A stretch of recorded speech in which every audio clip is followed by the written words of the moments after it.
Johnny Crawford was the golden boy and a fan favorite. He was a great kid who won over fans' hearts in every scene he was in.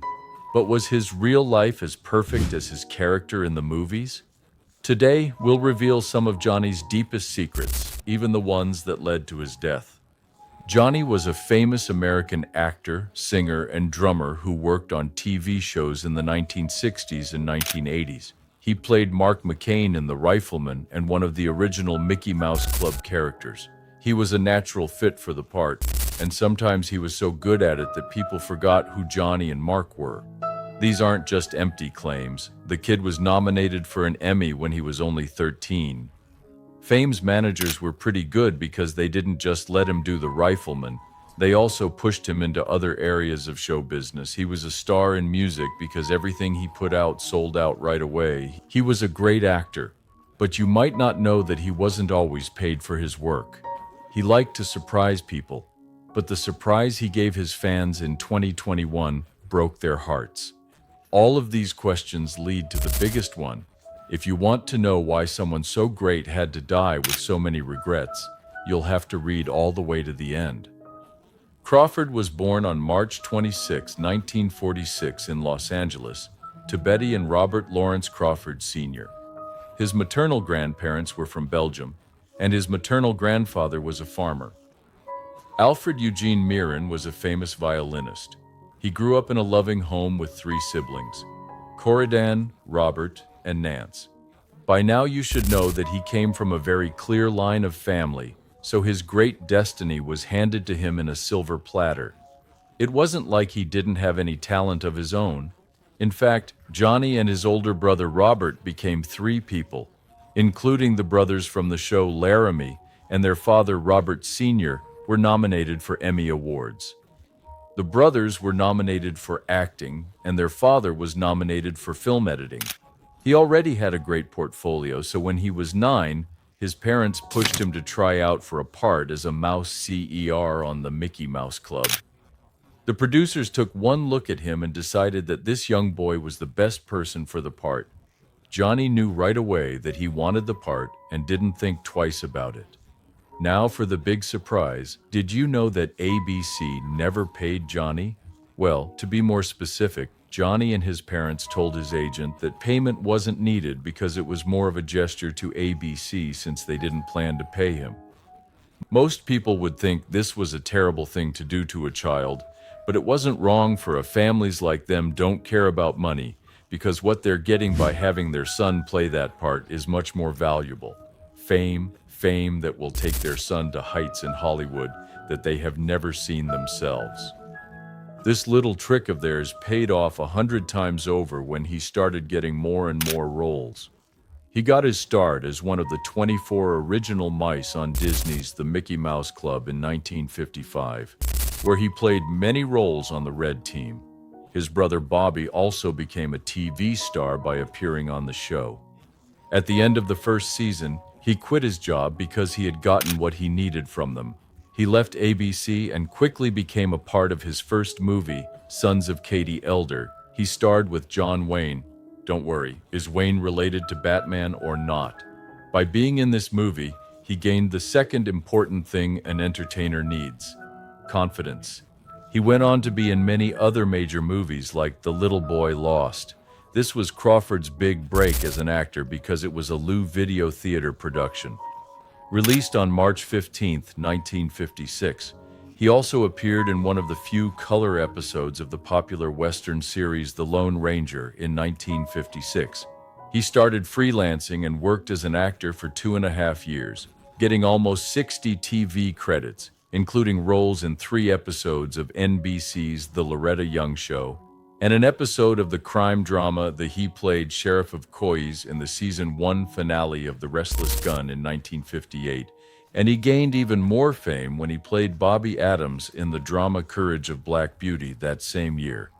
The boy was on a roll because he was in or connected to every big movie or TV show of the time.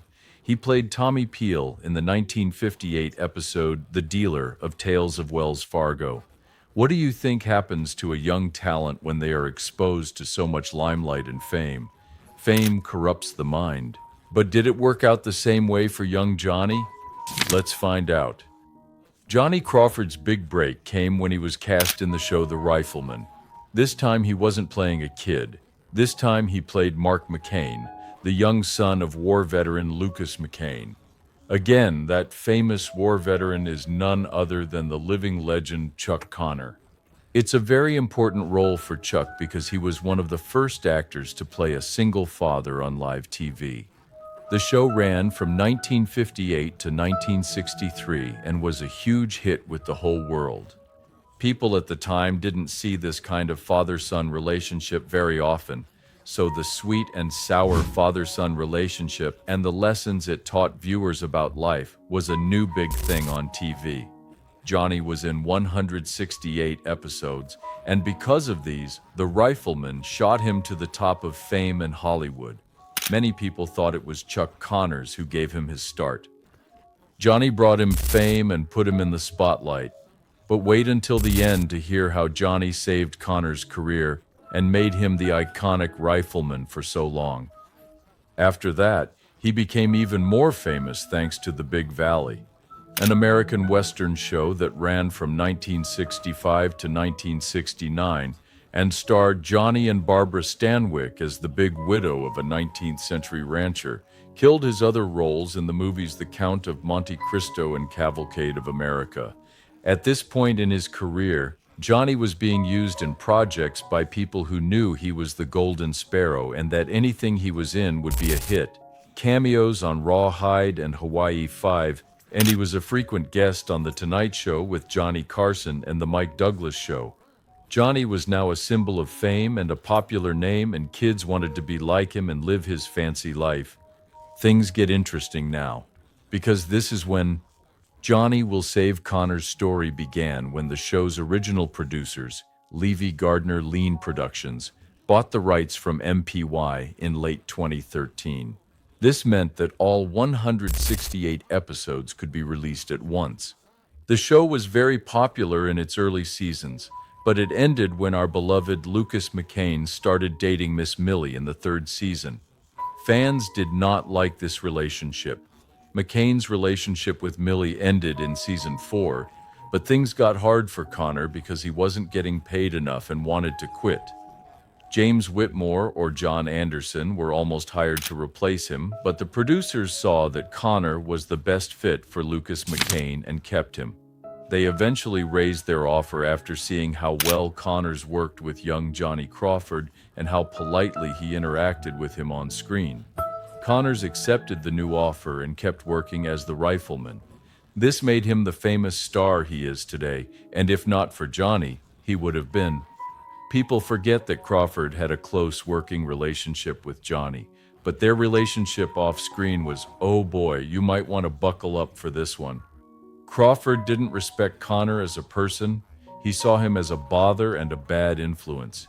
He even called Connor he had such a great acting career that people will remember him for hundreds of years. But wouldn't it be the worst thing for Johnny to forget all that glory and fame? What do we mean by that? You'll soon find out. Many people think Johnny's decision to pick up music all of a sudden was strange or inappropriate, but that's because they don't know him or his story. We've already told you that Johnny came from a famous musical family.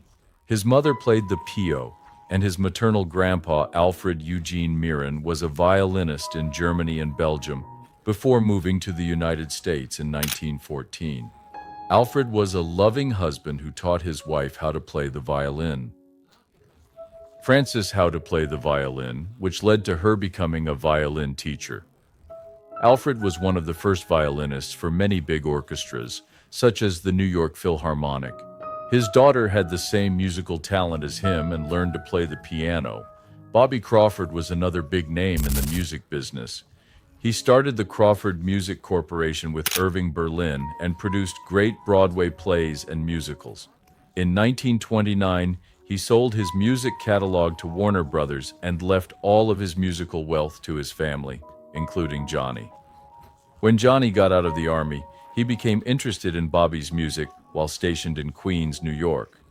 During his service, Johnny became friends with director Charles L. Turner, which sparked his interest in the music of Bobby. 1930s musicals, Johnny picked up his guitar and played it so hard that he felt connected to the spirit of his grandfather.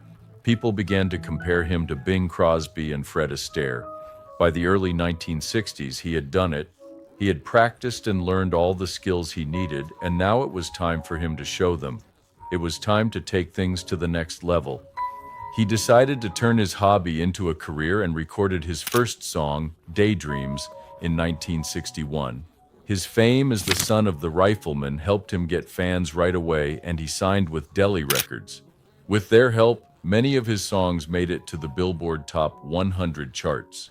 Johnny had 8 Billboard Top 100 hits and released 3 albums.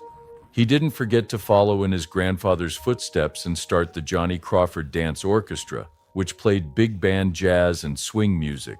The man was full of surprises because he was already famous. Johnny Crawford was very successful in music and movies, but he still had one more thing up his sleeve.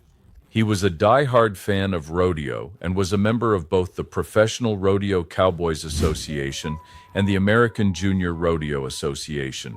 His rodeo skills were very good thanks to years of practice, as the Riflemen were almost flawless in their steer wrestling, calf roping, brawn riding, and he was proud of working as a bull rider and learning how to do trick ropes like no one else. It was like Johnny swore to surprise his fans as much as possible because he surprised everyone with his patriotism when no one was expecting it. Johnny joined the U.S. Army because he did his country's bidding by fighting in the Vietnam War from December 1965 to December 1967. Johnny gave up his successful career and all of his hobbies to serve his country. He often said, "I don't feel like I'm giving up anything. I owe it to my country."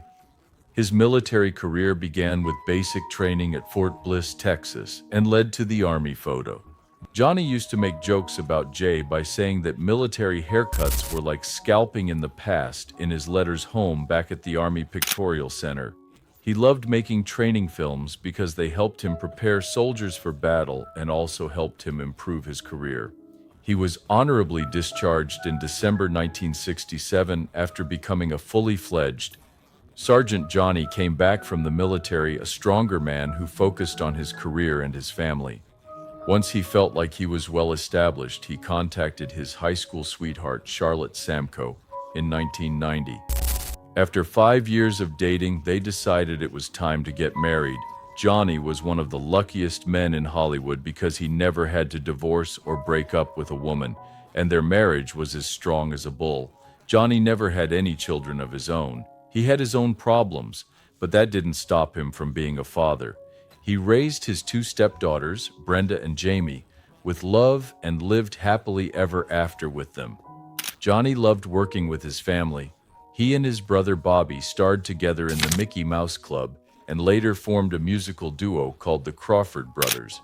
After getting out of the Army, Johnny took a break from acting, but he quickly returned to the career he loved with roles in movies like The Gambler, Returns the Luck of the Draw in 1991, and in one of the roles he played with Chuck Connors again. His acting career was very successful until he retired in 1999. He just made a cute comeback in 2019 in William S. Hart's silent film, The Marshal. Why was his end so sad? What unexpected thing happened? He told his fans in 2021, "Imagine living a life so perfect and full of glory. You never make any of the mistakes that other young celebrities do, and you have everything that an average superstar wants in life when you are just in your 20s. But all of these things are what you achieve in your youth. And remember that once you get old, it seems insignificant."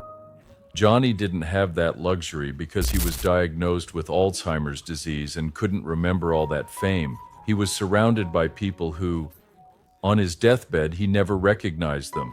Do you know how lonely and scary that kind of death is?